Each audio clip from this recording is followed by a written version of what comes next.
Uniplac. Salve, salve, aluno LAC! Professor Vitor Hugo aqui na voz para mais uma aula de atualidades.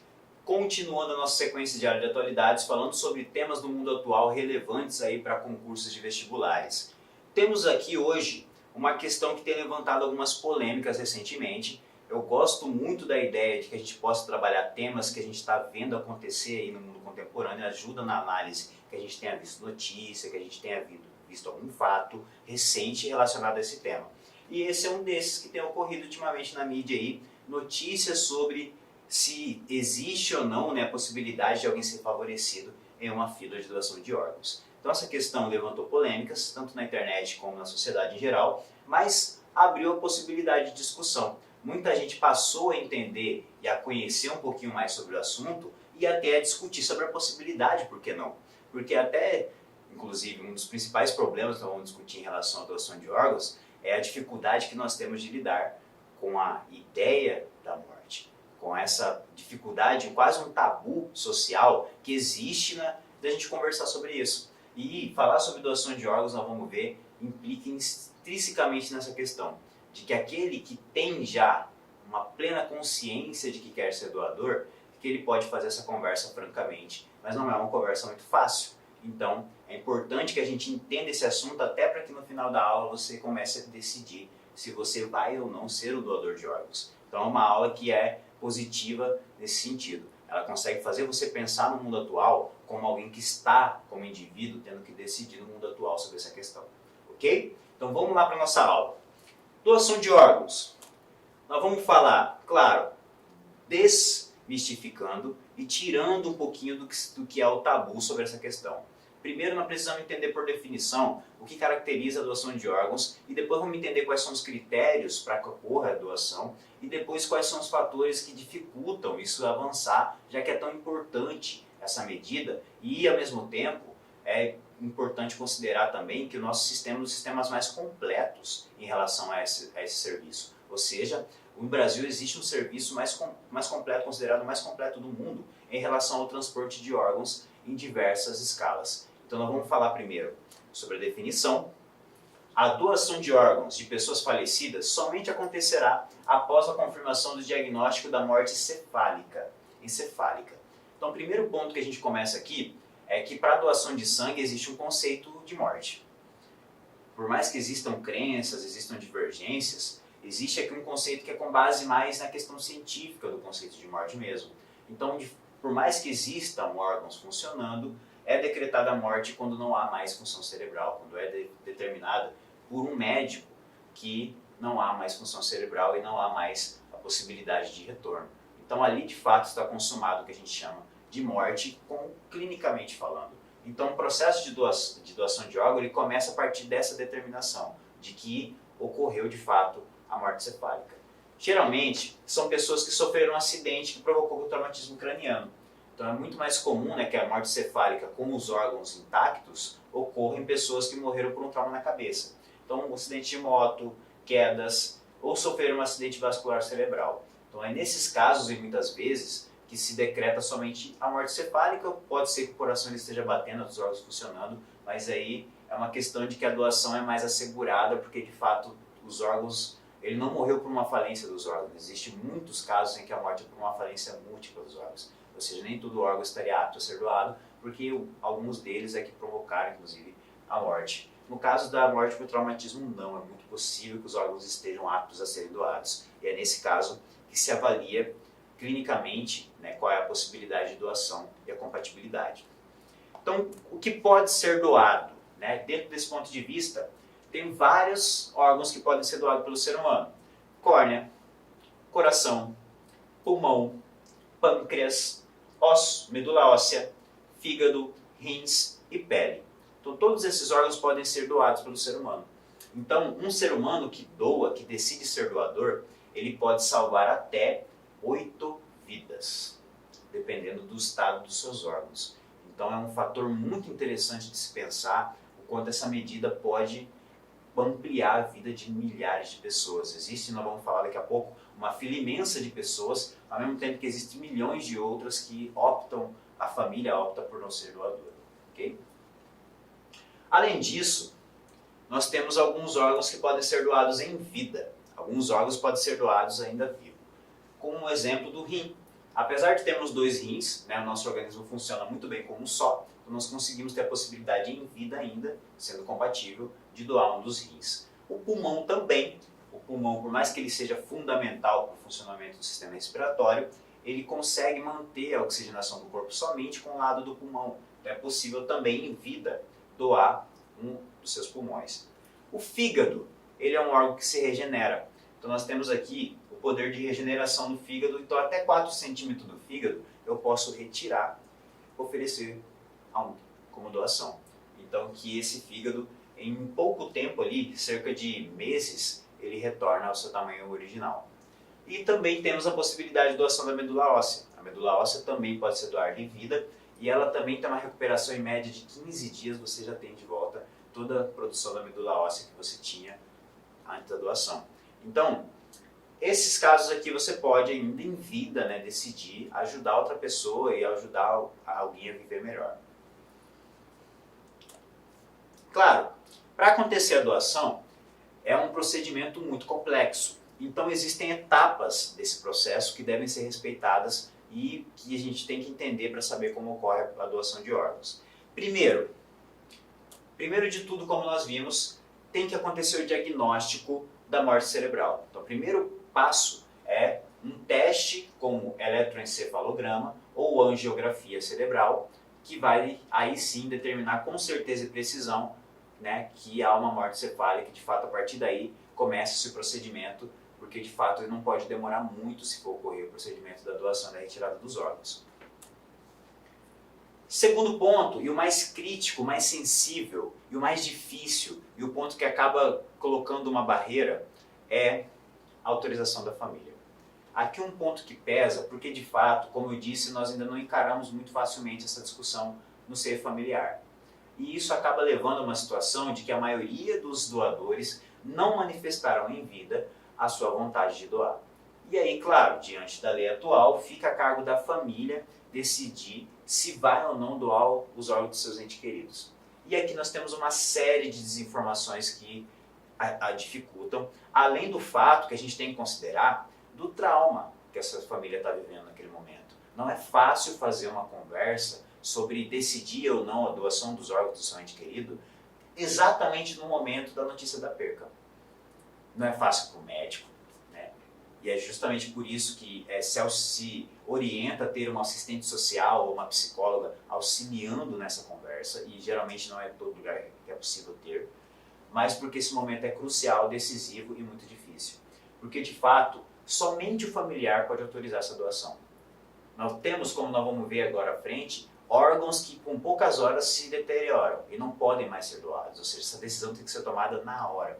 Não dá para dar uma semana, um mês, um prazo para a família pensar. Essa decisão muitas vezes ela vem logo depois da notícia da morte do ente querido. Então muitas vezes nem há a possibilidade do ente querido decidir. É muito comum que a mãe não tenha momento, não tenha capacidade no momento de decisão, né, por tudo que está ocorrendo naquele momento. Então é muito difícil. Então é muito difícil e é muito importante que quem tenha essa decisão em vida manifeste para o seu médico ou se torne doador no Sistema Nacional de Doador, para que esse momento seja menos traumático e para que a sua vontade seja, já que se tenha, respeitada e que a família não tenha dor dessa decisão, que também não é fácil de ser tomada. Mas ao mesmo tempo conforta. Muitas famílias que tomam essa decisão acham reconfortante a ideia de seu filho ajudar outras vidas e viver em outros corpos e ajudar essas pessoas a ter um prolongamento da sua vida. Então não é fácil, é uma das etapas mais difíceis e complexas. Terceiro, o histórico clínico do doador. É claro, tem que se verificar depois, né, com a família e com a ficha, se ele tem doença crônica, como diabetes e outras, e qual é a compatibilidade dele, né, tipo sanguíneo e tudo mais, o que pode influenciar na compatibilidade ou não com o futuro doador. Aí sim começa o processo de retirada dos órgãos. E como eu disse, por qual ordem se segue, né? Qual órgão se tira primeiro? Aqui vem a ordem pela duração do órgão, ou seja, tem órgãos que duram menos tempo após a morte cefálica que precisam ser retirados imediatamente, que é o caso do coração e do pulmão.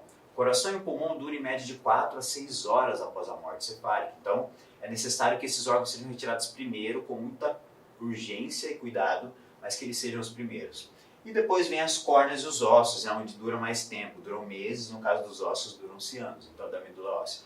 Então, nós temos aí maior durabilidade, mais tempo para retirada desses órgãos e também para a decisão, inclusive, se vai ou não ser doado esses órgãos. Então, quarto passo é retirada. O quinto passo, que também é crucial, determinante, que também temos muitos problemas, é a etapa do transporte. Nós temos uma determinação legal, desde o governo Temer, de ter um avião sempre disponível para transporte de urgência de órgãos, para que nunca ocorra morte por falta de transporte. E isso, de fato, melhorou um pouquinho a situação. Além de um convênio que existe no Ministério da Saúde com as empresas aéreas, de que qualquer transporte de órgãos pode ser feito em voos privados de forma gratuita. Então isso facilita também. Quando não ocorre o fato de ter uma aeronave disponível, você pode ir a qualquer aeroporto e conversar e conseguir despachar um funcionário com esse órgão para o estado que tem que receber o doador mora. Então, por ano, mais de 2.000 órgãos são são transportados pelo Brasil de um estado para o outro, de uma cidade para outra, para chegar até um doador. Então, é considerado a rede mais complexa e completa de doação de órgãos é a rede brasileira. Não significa que ela consegue dar conta da demanda, mas ainda assim é um grande esforço que se faz para conseguir com que chegue cada órgão a cada doador. E a etapa final, finalmente, a realização do transplante. Assim que o órgão chega, dependendo do estado, né, da pessoa que precisa do órgão, é imediato. Né? Em muitos casos é muito comum, chegou, ocorre o transplante, porque é muito comum casos que se agrava o caso clínico do cliente, do paciente, é necessário que ele faça de imediato o transplante. Então aqui observamos quais são as etapas, como ocorre a etapa para acontecer a doação de órgãos. Agora vamos ter uma visão de números sobre como está atualmente a situação da doação de órgãos no Brasil. Primeiro, segundo o Ministério da Saúde, 65.911 pessoas aguardam na lista para receber um órgão do Brasil. Ou seja, a fila é imensa. Inclusive, há muito questionamento em chamar de fila, na verdade é lista, porque de fato não é aquela visão de fila indiana que a gente imagina, que é a primeira coisa que causa confusão na questão de como é feito o processo da seleção de quem recebe. A gente imagina que é uma fila indiana, que o cara que passa na frente furou a fila, obviamente. E a gente não entende quais são os critérios técnicos para se estabelecer quem vai ou quem não vai receber um órgão vai ser doado. Então existe muita especulação em cima e o primeiro ponto é esse aqui, é uma lista, não é uma fila. Então é necessário, claro, existe a ordem de chegada, mas existem outros critérios a serem observados. No caso aqui, desses todos, 36 mil esperam rim, 25,6 mil aguardam córnea, 2,2 mil fígado e 378 aguardam coração. Então, um dos pontos polêmicos. Alguém tem prioridade? E que se tem? Quem tem prioridade? Em uma lista que pode, não é uma lista que garante vidas, não pode existir nenhum outro critério que não seja o critério técnico. E aí o Ministério sempre faz a defesa de que não existe possibilidade de não ser assim. Então, a impossibilidade total de acesso à diálise em casos renais. Então, em caso de doença renal, e você não tem a possibilidade de fazer ali o tratamento que prolongaria a espera pelo órgão, é imediato. Então, você passa à frente nessa lista. E, ao mesmo tempo, a insuficiência hepática aguda grave no caso de doença do fígado. Então, mesmo caso, você agrava o seu caso clínico, você passa à frente nessa lista. Necessidade de assistência circulatória, ter paciente cardiopata. Então pode ser que não tenha condição de dar auxílio à sua doença naquele momento. E isso agrava o seu quadro e coloca você na situação de ter que ser colocado à frente na lista. Rejeição do órgão a ser transplantado. Você acabou de fazer um transplante, mas houve uma rejeição. E se não houver um novo transplante, você pode correr o risco de vida. Aí, nesse caso, você passa também à frente nessa lista. Então a lista, sim, ela tem uma ordem de chegada, mas ela respeita a ordem de prioridade, que tem a ver muito mais com a inscrição, ou seja, tempo de chegada na lista, mas também com tipo sanguíneo, que pode ser que você tenha um tipo sanguíneo muito difícil de achar doador compatível, e aí é claro que outras pessoas vão achar alguém compatível antes que você, pode ser que você fique para depois nessa lista, não por uma questão de chegada, mas uma questão de tipo sanguíneo, ou de gravidade do caso, ao mesmo tempo que pode ser que isso agrave o seu caso e o caso seu se torne tão grave que você tem que ser passado na frente da fila, da lista. Então, perceberam como não é um critério muito bem estabelecido, porque depende de variáveis que podem ser alteradas, e aí por isso que a gente não pode imaginar a filazinha indiana, como a gente costuma imaginar. Então só para exemplificar, quem está na UTI tem prioridade sobre quem está na enfermaria. Então os dois estão no hospital, o caso dos dois é preocupante, mas um está na UTI quase morrendo, e o outro está na enfermaria e estável. Nesse momento, que está na UTI tem prioridade sobre o que está na enfermaria. Ao mesmo tempo que o cara que está na enfermaria, que ele está estável, mas ele já está sob observação porque ele teve uma crise, ele está em prioridade em relação ao que está em casa, ele está conseguindo viver tranquilamente, ainda medicado, e ainda não manifestou nada de grave para poder ser internado. Então existe uma ordem de prioridade que de fato é por prioridades e não por qualquer outro aspecto. Então, nesse ponto, há que se confiar um pouquinho no sistema de saúde, no sentido de que ele transparece para nós critérios que são justos para doação de órgãos no Brasil. Agora, isso não diminui a taxa de recusa, que é um dos problemas mais graves em relação à doação de órgãos. Como assim? Existe uma taxa que aumentou em 2019, que é a taxa de recusa das famílias. Quase metade das famílias costumam negar a doação de órgãos. E essa é uma dificuldade imensa que se tem ainda hoje. Por mais que o cenário tenha melhorado um pouquinho. É um pouco controverso, mas ao mesmo tempo que menos famílias aceitaram doar os órgãos do ente querido, né, mais doadores surgiram. Então é complexo, mas é isso que tem acontecido. Aumentou a taxa de negação, mas ao mesmo tempo aumentou a taxa de doadores também. Por que isso ocorre? Primeiro, os tabus e mitos. Existe muita gente no Brasil que ainda acredita que existe um grande mercado negro de órgãos. Negro entre aspas, ou seja, um mercado clandestino de órgãos. Por quê? Porque existe de fato todo um senso comum, filmes, literatura, que trouxe um pouquinho disso, e casos isolados, esporádicos, que de fato ocorrem, né, de crimes relacionados a roubo ou desvio de órgãos. Então, claro, mas se aconteceu, não justifica também que a gente acredite que sempre vai acontecer. Ou então que isso seja uma regra geral. Ou então que um medo que existe, né, um mito que existe, de que vai que só para doar os órgãos, se eles descobrem que ele quer doar os órgãos, aí vai lá e dá um jeito dele morrer logo porque tem um cara esperando o órgão. Então existe uma série de conspirações que são absurdas, que não conferem na realidade, que são mitos, que são invenções. E aí falta um pouquinho de assistência e diálogo. Ou seja, falta um pouquinho de informar de fato as pessoas como ocorre a doação, a importância da doação, e de fazer o diálogo franco na sociedade, que é difícil. A gente sentar no jantar de família e falar, família, quando eu morrer eu quero doar meus órgãos. Não é a conversa mais agradável para você ter no jantar de família, né? Mas é uma conversa necessária para que se avance nessa questão. Então é difícil ter o diálogo e é difícil também desfazer esses mitos e tabus que existem. Existe muita gente que acha, né, que de fato se eu doar um dos órgãos do meu ente querido, pode ser que desviem os outros órgãos e eu não consiga enterrar meu ente querido. Então, existem mitos, tabus e desinformações que precisam ser combatidas ainda. E um outro fator que precisa ser incentivado, que é o fato de que você pode, né, manifestar a vontade de ser doador em vida, entrar em um banco de cadastro nacional, ter uma carteirinha de doador, as carteiras de identidade novas, recentes, não sei se vocês viram, a carteira de identidade nova está vindo identificando quem é doador, então existem algumas práticas que têm incentivado o crescimento. E recentemente nós vimos o caso mais polêmico, que foi o do Fausto Silva. Né? O Fausto Silva precisou de um coração, foi colocado na lista de prioridade, levantou toda uma polêmica, muita gente desconfiando de que ele teria sido favorecido.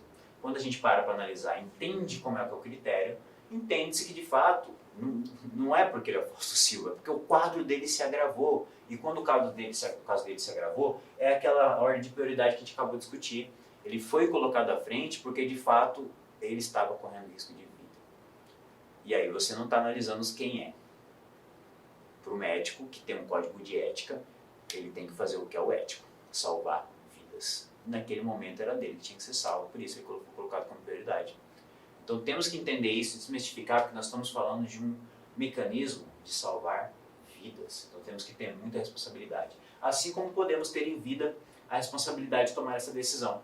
Porque, como eu falei, se a gente não toma essa decisão, né, e não se sabe, né, o momento da morte, isso pode ser um peso que vai ficar como decisão para minha família. E pode ser que também seja uma questão que não vai ser respeitada a minha vontade, porque eu não manifestei essa vontade. Então quem tem a vontade, que se manifeste ou que se torne doador dentro do seu, da carteirinha de doador, e quem não, né, o diálogo, fazer a conversa. Inclusive a conversa com o seu médico. O médico é uma das pessoas que podem testemunhar a favor se você deixar por escrito ou algo do sentido.